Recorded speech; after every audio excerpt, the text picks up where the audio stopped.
Drama, controversy, and an increasingly tighter title fight.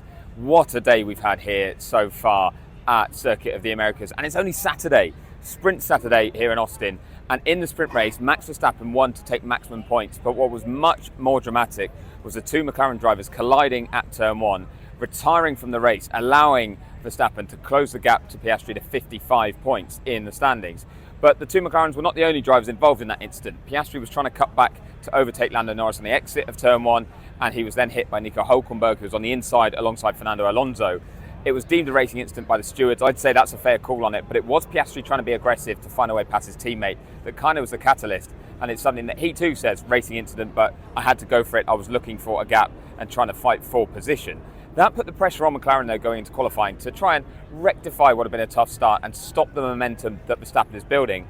But the opposite was true. Verstappen went and took pole position by a quarter of a second, despite not getting round in time to start his second lap in Q3. He was quickest on the first runs by about half a second, a really good lap time. No one could get close to him on the final attempts. And then it didn't matter that he didn't get his started. Norris was closest. He will line up alongside him on the front row, but he only just edged out Charles Leclerc by 0.06 of a second. And then it was George Russell and Lewis Hamilton also really right in the mix there.